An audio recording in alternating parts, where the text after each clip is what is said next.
Welcome to all on my YouTube channel Mastery Point. So guys, today our topic is a pinch of snoop and this is the part number 2. तो इसके पहले मैंने part number 1 बना दिया है जो कि प्लेलिस्ट में पड़ा है।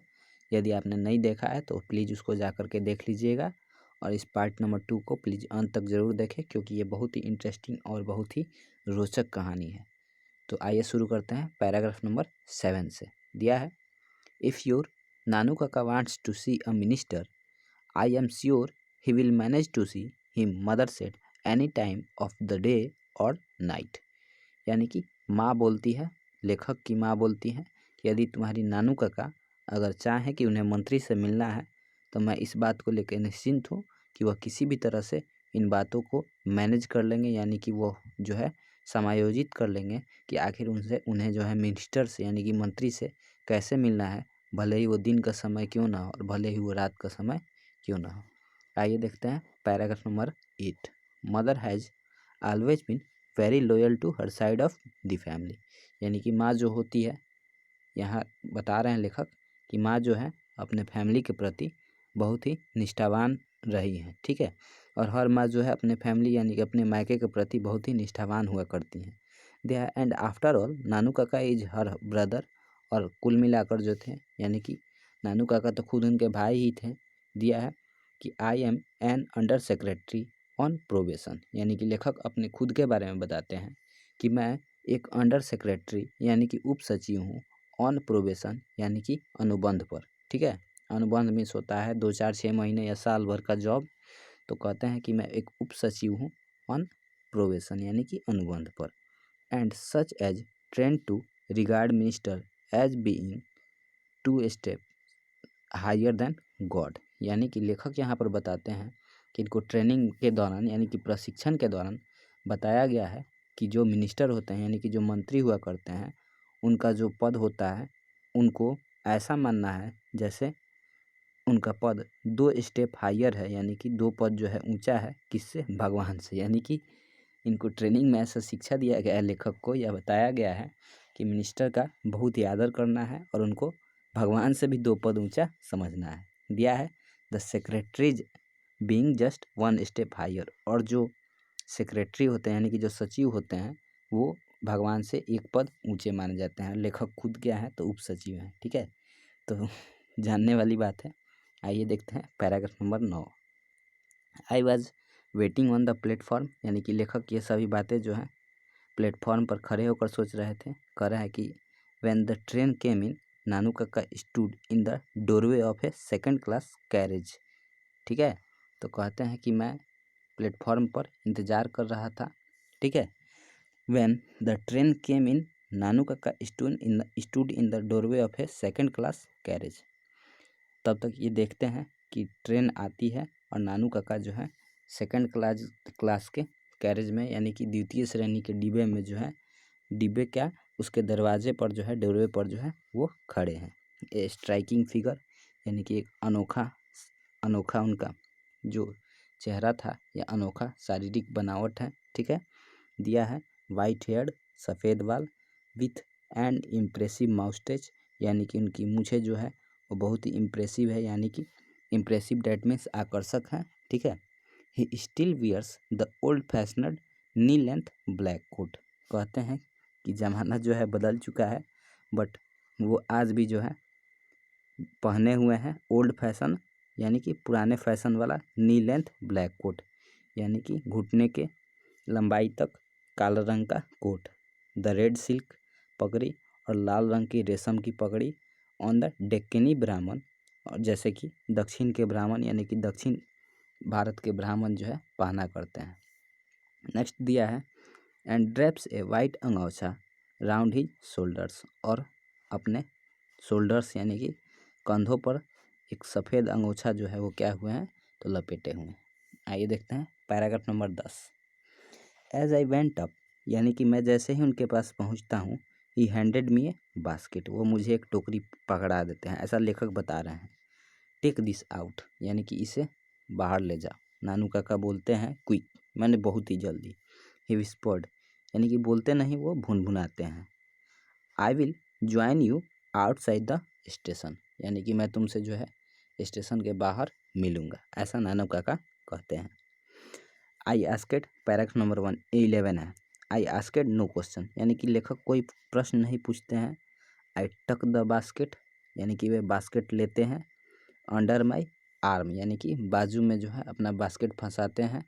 देखिए दिया है, कह रहा है कि turn only to bump into enormous Marwari women, और जो है एक मारवाड़ी वुमेन से, यानी कि मारवाड़ी औरत से जो है जैसे ही ये बास्केट लेके घूमते हैं तो टकरा जाते हैं। कह रहा है कि who had her head covered in a burqa, जो कि बुरके से अपने सिर को जो है ढकी हुई थी। दिया है कि but my apologise were drowned by a strange sounds emanating from the basket, यानी कि ये क्षमा प्रार्थना करते हैं, क्षमा मांगते हैं अपने शब्दों में लेखक उस मारवाड़ी औरत से, लेकिन इनकी जो माफ़ी की आवाज़ थी वो डूब जाती है। किस में डूब जाती है? तो बास्केट से कोई आवाज़ निकलती है, उसमें से जो है इनकी जो क्षमा की आवाज़ है वो उसी में डूब जाती है, उसी में समा जाती है। कह रहा है कि the protests of an outrage kitten, यानी कि उस बास्केट में से, यानी कि उसकी टोकरी में से कोई जो है अंदर से ही गुस्से में आकर के, क्रोध में आकर के विरोध भरी आवाज़ें निकाल रहा था, और वो और कोई नहीं बल्कि एक बिल्ली का बच्चा था। कह रहा है स्पाइट्स स्टफ्स म्यू म्यू म्यू, यानी कि वो जो आवाज़ थी बिल्ली के बच्चे की, गुस्से से भरे और विरोध से भरे आवाज़ की जो है झलक दिखाई पड़ रही थी। दिया है next paragraph number 12। I ducked and ran, यानी कि मैंने गोता लगाया और निकला।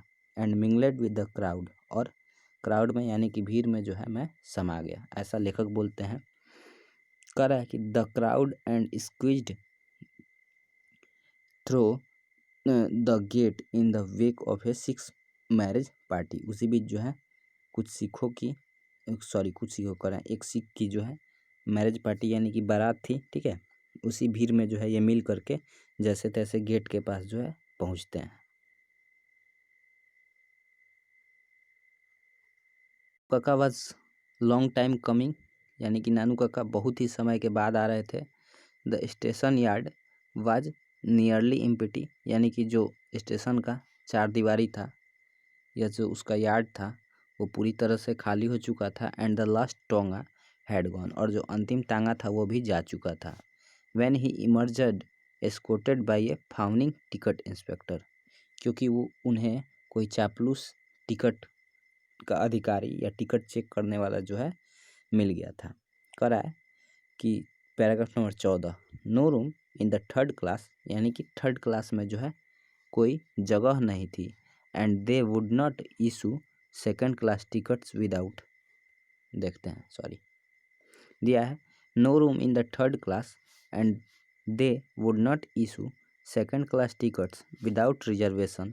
नानू Kaka explain as he came up to me, यानी कि लेखक बताते हैं कि जैसे ही नानू काका लेखक के पास पहुंचते हैं तो समझाते हैं लेखक को, या लेखक को बताते हैं कि no room in the third class, यानी कि तृतीय श्रेणी में कोई जगह नहीं थी। And they would not issue second class tickets, और वो जो है द्वितीय श्रेणी का टिकट भी नहीं दे रहे थे विदाउट रिजर्वेशन, बिना आरक्षण के। नानू काका ऐसा जो है लेखक से बताते हैं। Had to travel second on a third class ticket, जिसके कारण मुझे द्वितीय श्रेणी में जो है थर्ड क्लास के टिकट पर, यानी कि तृतीय श्रेणी के टिकट पर जो है यात्रा करनी पड़ी। But it was all arranged quite amicably, लेकिन ये जितना सारा चीज़ काम था ये मैंने आसानी से जो है कर लिया। Such a nice young man the TC, बहुत ही अच्छा नौजवान टिकट कलेक्टर था। You saw how he even came right out with me, यानी कि लेखक से नानू का कहते हैं कि देखो वह कैसे जो है मेरे साथ जो है अभी बाहर आया है। So that there should be no trouble, ठीक है, कहता है कि वह मेरे साथ इसलिए आया है बाहर क्योंकि मुझे कोई समस्या न हो, ऐसा जो है नानू काका यहाँ पर कह रहे हैं। The kitten of course travel free how is it, यानी कि लेखक से नानू काका कहते हैं कि जो बिल्ली का बच्चा था वो बिल्कुल फ्री में, यानी कि बिल्कुल मुफ्त में यात्रा किया है। यह जो अनुभव है ये कैसा रहा है। पैराग्राफ 15, वेरी क्वाइट, बहुत ही अच्छा। आई सेड, यानी कि मैं कहता हूँ। Perhaps it is dead, I thought hopefully, शायद यह मर गया होगा या मर चुका होगा। आई थॉट होपफुली, यानी कि मैं जो है आशापूर्ण तरीके से सोचता हूँ। ऐसा लेखक जो है सोच ही रहे हैं, बता नहीं रहे हैं कि शायद जो बिल्ली का बच्चा है वो मर गया होगा या मर चुका होगा। ठीक है। Paragraph number 16, we got into the car, हम लोग कार में प्रवेश करते हैं। And even before I had change into second gear, और जैसे ही मैं कार को सेकेंड गियर में यानी कि द्वितीय गियर में जो है प्रवेश कराता हूँ, नानू काका आस्क्ड, यानी कि नानू काका पूछ बैठते हैं, when have you arranged for the minister to see me, तुमने मुझे कब मिलवाने के लिए मिनिस्टर से, यानी कि मिनिस्टर से कब मिलवाने की व्यवस्था की है। Can't stay here for more than 2 days 3 at most, यानी कि नानू का कहते हैं कि मैं यहाँ पर 2 से 3 दिनों से ज़्यादा जो है नहीं रह सकता, मैं एकदम कम से कम यहाँ पर दिनों तक रहना चाहता हूँ, मिनिमम 2 या 3 दिन तक। देखिए दे रहे हैं paragraph number 17, it was a time for frankness, लेखक कहते हैं कि ये जो समय था बिल्कुल स्पष्ट तौर पर बोलने वाला था। कह रहा है कि लुक अंकल, कहता है लेखक कि देखिए अंकल, आई सेड, मैं बताता हूँ, I am merely an under secretary, मतलब मैं जो है मुश्किल से ही एक उप सचिव हूँ, ऑन प्रोबेशन, और वो भी अनुबंध पर, 2-4-6 महीने या साल भर के लिए जो मैं उप सचिव हूँ। ठीक है। प्रोबेशन मीन्स होता है अनुबंध, अनुबंध मीन्स मतलब कि आपको 15 महीना या 20 महीना या 18 महीना इसका जो है एक अनुबंध होता है, उसी टाइम तक जो है आपको जॉब प्रोवाइड किया जाता है। कह रहा है कि and it is more than my job is worth to go asking for interviews with ministers, और कहता है कि यह मेरे जॉब के लिए पर्याप्त नहीं है या मेरे नौकरी के लिए पर्याप्त नहीं है कि मैं जाके मिनिस्टर से जो है वार्तालाप के लिए पूछूं या वार्तालाप के लिए जो है मिनिस्टर से बात करूं, ये मेरे जॉब के अनुकूल नहीं है। ठीक है, तो डेट्स इट, मिलते हैं फिर अगले वीडियो में।